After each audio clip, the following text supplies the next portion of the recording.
I'm asking the ever-important question, what the hell is Kwanzaa? This has been a question that's been rattling around my mind for a while, ever since I noticed that even Futurama back in the day had a little joke where a robot in a Pan-African outfit opens up his bag and finds a little book that says, "What the hell is Kwanzaa?" We've been asking this for a long time. Because, honestly, as far as I'm aware, we don't have Kwanzaa in England. I've never heard of it. I've heard of it from Futurama, yeah, mostly. I've heard of it through the Happy Holiday Brigade, the Grinches. They always, when they're throwing out all the various platitudes to various different cultures and celebrations, they always throw in the Happy Kwanzaa. And honestly, I thought it sounded relatively Jewish almost. Maybe that's just wrong. You assumed it was a Jewish holiday. I assumed it was Jewish, but I was wrong. I couldn't have been more wrong. I couldn't have been more wrong. It's the end of Hanukkah. It's when the last light goes out and then... yeah, I couldn't have been more wrong because it's a Pan-African black nationalist holiday. Oh, so it is Jewish. And these... Well, no, actually, good point. It's the true Jewish holiday, you're right. But yeah, where's Kanye? Up until a few days ago, I had no idea what Kwanzaa was because we don't have it in England. Nobody celebrates it. Even in America, it seems like barely anybody celebrates it anyway. But you do get the random people coming out, people like Barack Obama and other people in important positions coming out with the Happy Holidays Brigade saying Happy Kwanzaa. And I thought it would be appropriate to point in the direction of an actual holiday for this time of year with actual traditions and an actual history, as we'll get into, which is Christmas. Because it's still Christmas time. As far as I'm concerned, Christmas is the period between Christmas Day and New Year's. It's still Christmas right now. Do you feel a Christmas spirit? Yes. One moment. Sorry about this, folks. Oh, god damn it. There we go. Why didn't I burn these? That's better. That's better. All right, we're in the Christmas spirit? Yeah, we're in the Christmas spirit now. All right, let's get jolly. I believe you Let's now. get holly. Because Christmas is a wonderful time of year, and I never want it to be over because I still want to capture that wonderful childlike joy. And you too can do that with this recent contemplations that Josh and Bo did, talking about the origin and meaning behind Christmas traditions, which I'm sure is very interesting and very wholesome.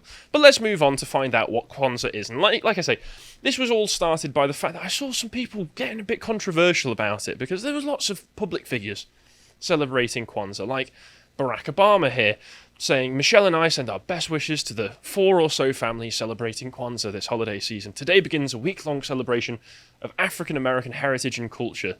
As folks gather to light the Kinara, we hope you have a happy Kwanzaa."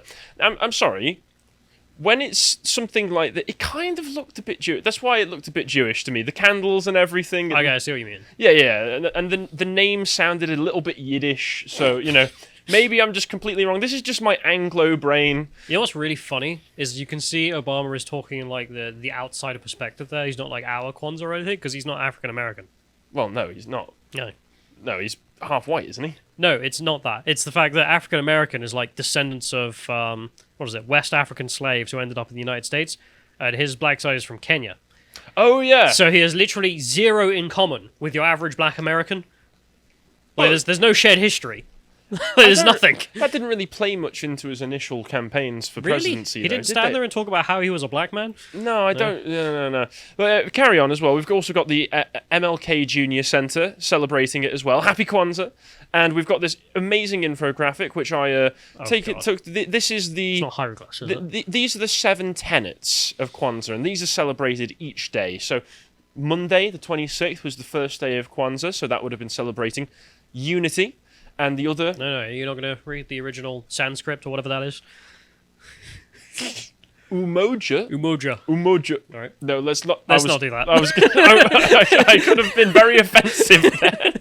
No, we're trying. We're trying to learn. Umoja, sounding suspiciously close to a 2008-era wrestler. Then we've got Kuji Chakuli... Let's stop. Otherwise known as self-determination. What is that meant to be? Is that meant to be like... These are like the daily tenets. These are the things you focus on each day. No, the language. Like, I assume it's Swahili, because apparently Kwanzaa is an adaptation of a word from Swahili, or a Swahili phrase, where Kwanzaa isn't actually a word, it's more just part of a random sentence, and then he added an extra A onto the end of it. Maybe I'm an idiot. What's Swahili got to do with being a West African slave? Okay. Once again, this is like celebrating black nationalism, Pan-Africanism from like black power nationalists from the 1960s, 70s, and 80s. This is always what's they so don't funny actually about know anything about Yeah. Africa. They're just entirely American. He's like a Welshman who sort of sat there, speaking Romanian. What are you doing? This is my collective culture, bro. So yesterday was self-determination, so I hope all of our Kwanzaa celebrating viewers were really determined yesterday. Today is very important. It's collective work and responsibility.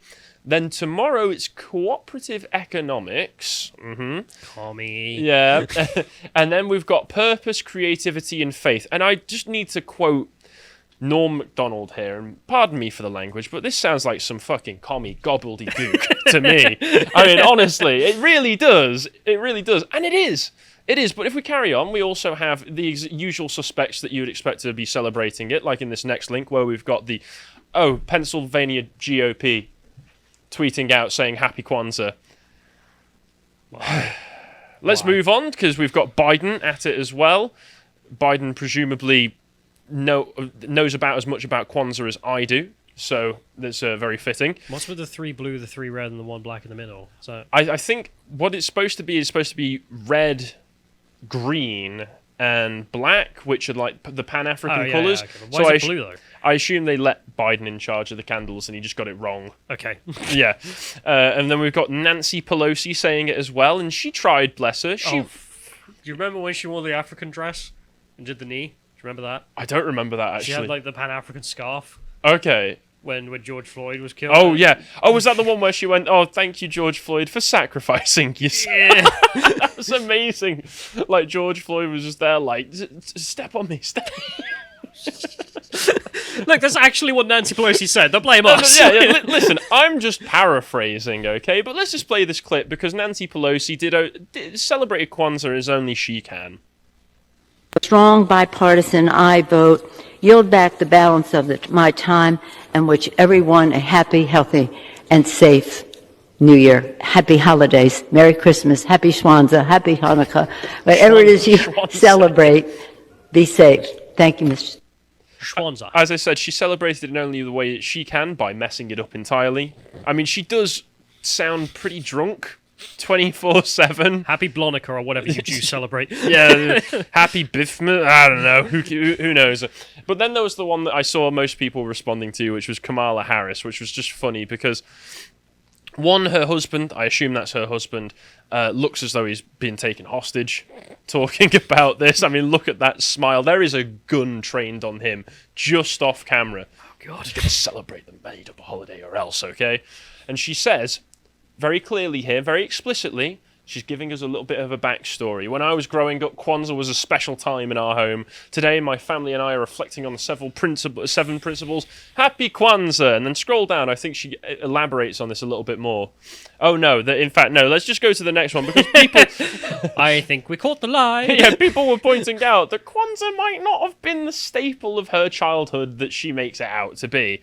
Where we've got End Wokeness saying that she claims that she celebrated Kwanzaa as a child. She was born in 1964, whereas Kwanzaa was created in 1966, and no one cared about it until even fewer 70s people and than 80s. now. Yes, even fewer people than the 4 people who celebrate it now. It was just one guy. It was just Terry.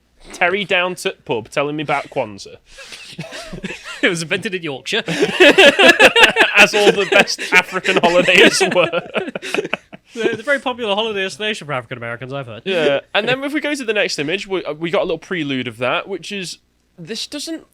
It's traditional Kwanzaa dress, Harry. I mean, this is pretty African, as far as I'm concerned, you know. This is Kenya, right? This is... I do not want to read the comments from the Indians underneath this video. No, they're not going to be happy. They're not going to be happy. Indians, I apologise. But yeah, this doesn't look particularly legit. So yeah, it's pretty sus. Kamala is lying, but we're not surprised at that, are we? Because it's Kamala Harris. Remember the freedom thing? What? I think it was when she was a kid. What? She was saying when she was a kid she wanted one thing for Christmas, which was freedom, or some crap like that. Do you know what that sounds like? That sounds like that. In interviews, MLK always used to speak about this story that he had when he was in Birmingham, and he was at one of the rallies, and he read this little girl. It was probably a BS story. It was Kamala Harris herself. Yeah, no, because that's the thing, is that he says, I met this little girl and I asked her, what do you want from this? And she just went, freedom. So Kamala Harris is actually just putting herself in that story. God's sakes. When I was a little girl in 1963, the year before she was born, whilst I was celebrating Kwanzaa, I went up to MLK and said, here, I wrote this speech. Why don't you read it?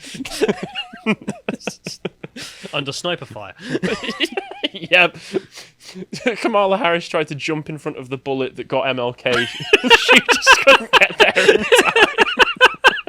Yeah, we should write a leftist history book. There's all fictitious nonsense that's all blended together. Leftists have history books, and it is just nonsense blended together. I think it was already. Carl Rittenhouse that shot the bullet that tried to kill MLK. And then... that's what happened was that MLK was at the front of a freedom rally, and Kyle Rittenhouse was there with a bunch of Proud Boys shooting wildly into the crowd, and just happened to nick MLK, and that was the end of that. I think people would buy that book, give it to their friends for a laugh. I think we could. No. If we just put this, if we just straight face went to a publisher, pretended we were leftists, and said, "Well, we're not trying to accurately represent history, but we're trying to create a story to inspire future generations," I bet you that some publisher would pick it up, and that a lot of morons would buy it. I think the guys who did the Hugs papers, we're just I think they can get it done. We're just trying to sell a story, man. That's all it is. So, like I say, what is Kwanzaa? Out of all this nonsense, what actually is Kwanzaa? So, I found this useful CBS article that just goes over some of the basics. And when I say the basics, I mean the actual basics. It goes over as little of it as possible, because you'll find that it's a little bit dubious. I love the idea that, what is Kwanzaa? Well, I don't want to talk about it. You just celebrate it, bro. Just think about Africa. Just lay back and think of Africa. So they say Monday, the 26th, the day after Christmas, is the first day. Celebrate 7-day celebration, African culture. The name comes from what does that mean? Yeah. What does African culture mean? Who knows? I mean, are we talking Saharan, Sub-Saharan Africa? Because there is a difference between Arabs? those. Are we talking Somalis?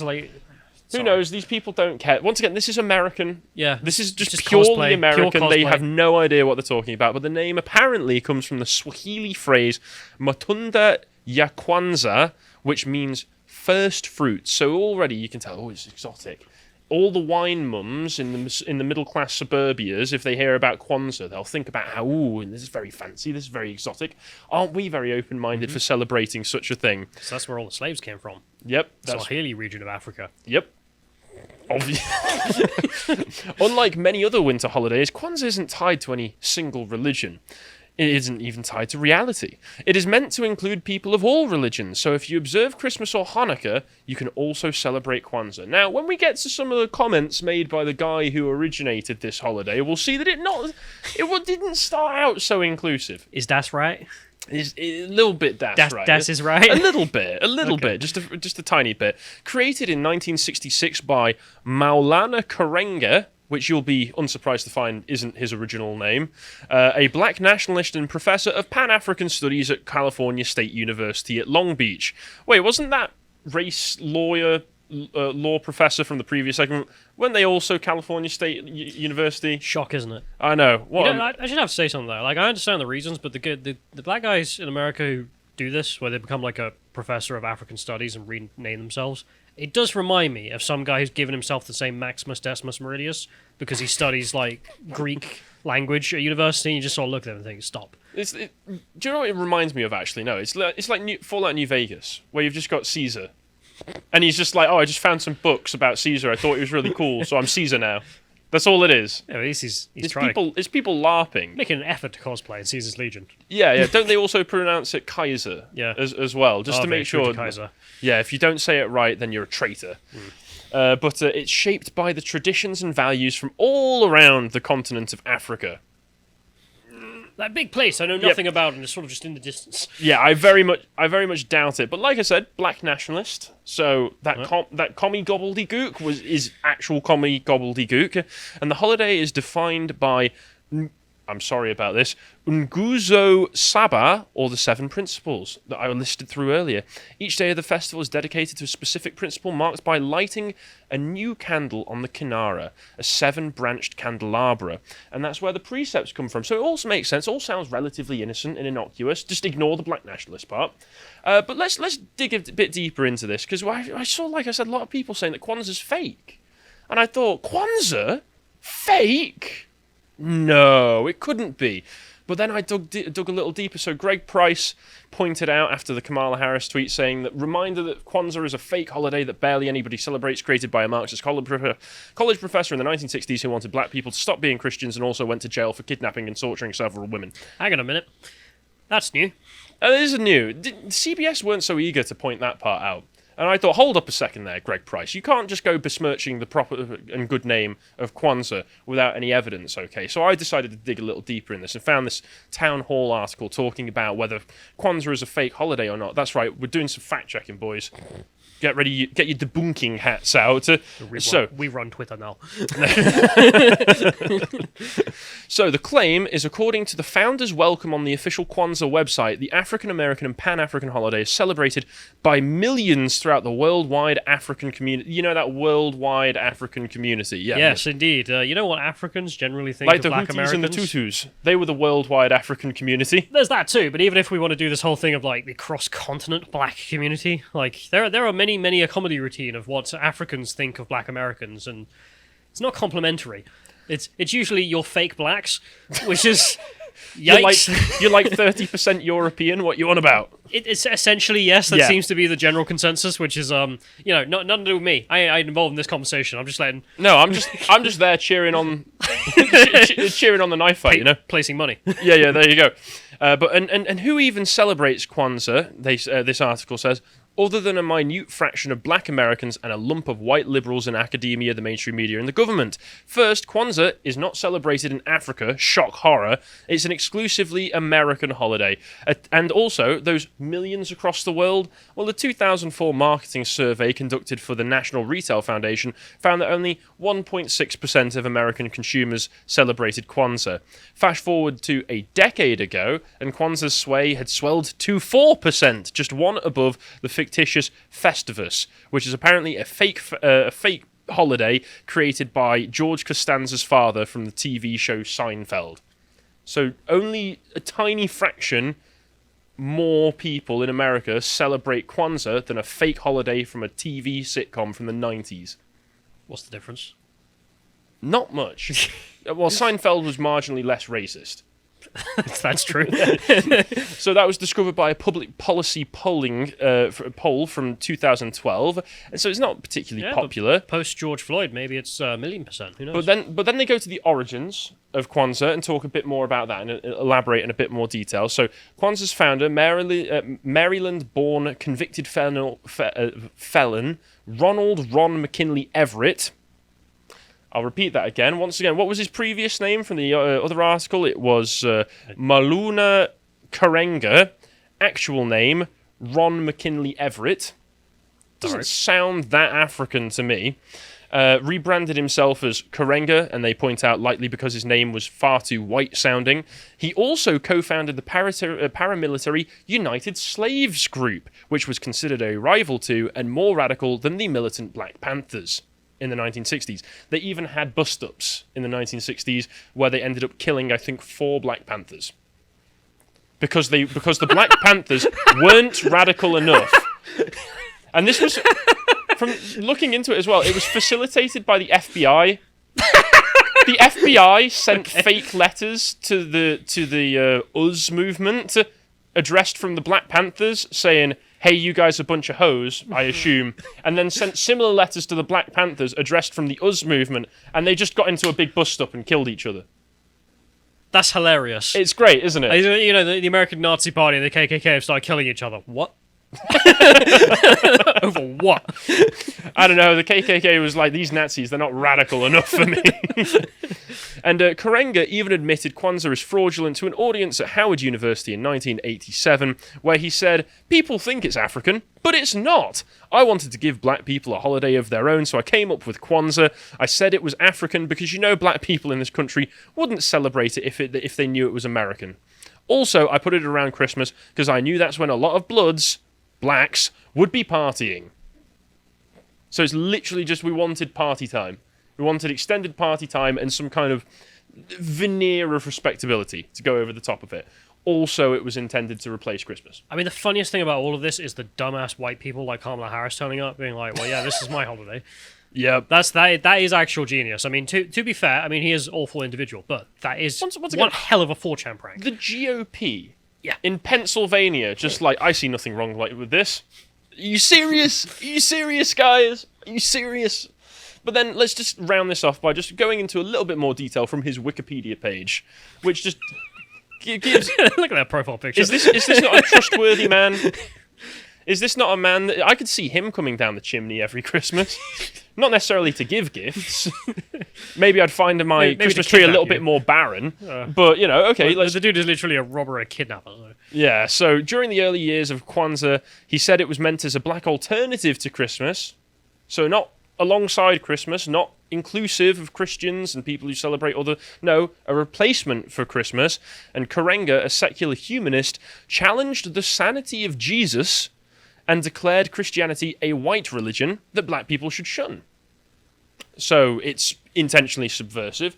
Okay. We also got a quote from him talking about his activist Black Power group, US, that he was in, and the influence that Malcolm X, that noted moderate, had on the group. Malcolm was the major African-American thinker that influenced me in terms of nationalism and Pan-Africanism. As you know, towards the end, that's probably why he started murdering people. Because, that's what Malcolm said to do. As you know, towards the end, when Malcolm is expanding in his concept of Islam and of nationalism, he stresses Pan-Africanism in a particular way, and he argues that, and this is where we have the whole idea that the Cultural Revolution and the need for revolution, he argues that we need a cultural revolution. He argues that we must return to Africa culturally and spiritually, even if we can't go physically, and so that's a tremendous impact on the US, on the US. Yep. We have the planes. I mean, they can't go physically. He said so in the quote, so they just can't. Okay. I mean, we could have planes, Yep. but apparently we know from the previous segment, we know black people aren't allowed nice things by law. So they're not allowed to get on planes. This is just the systematic racism down to the core. And then we can get on to his criminal charges and convictions. So in 1971, Karenga was sentenced to 1 to 10 years in prison on counts of felony assault and false imprisonment. One of the victims gave testimony of how Karenga and other men tortured her and other women. The woman described having been stripped naked and beaten with an electrical cord. Karenga's estranged wife, Brenda Lorraine Karenga, testified that she sat on the other woman's stomach while another man forced water into her mouth through a hose. Yeah, not great. Not great. And ever since he got released, I think in 1975, when he got on parole, he's declined to discuss the convictions with reporters and does not mention them in his biographical materials. During a 2007 appearance at Wabash College, he again denied the charges and described himself as a former political prisoner. Mate, your ex-wife was one of the people testifying against you. I think she would know if she was there. She was a Fed. Obviously, it must have been the FBI, the same as the FBI sent them letters that forced them to go out and murder some Black Panthers. So, what the hell is Kwanzaa? Turns out it's a made-up black nationalist holiday trying to replace Christmas for a big part of the population in an attempt to generate some kind of cultural revolution, needless to say, as the kickstart of some kind of much greater violent revolution. Thankfully, though, it's just a bit rubbish. It's just a bit rubbish. Celebrate Christmas anyway. Like this cheery chappy here. If you appreciated that segment from the podcast of the Lotus Eaters, you can go to lotuseaters.com to get access to all the premium content we have on the site, such as the Contemplation series that Josh does, this one on Christmas traditions. And if you'd like to find out what else we're putting out, you can follow us on Getter at lotuseaters_com on Getter. Thank you and goodbye.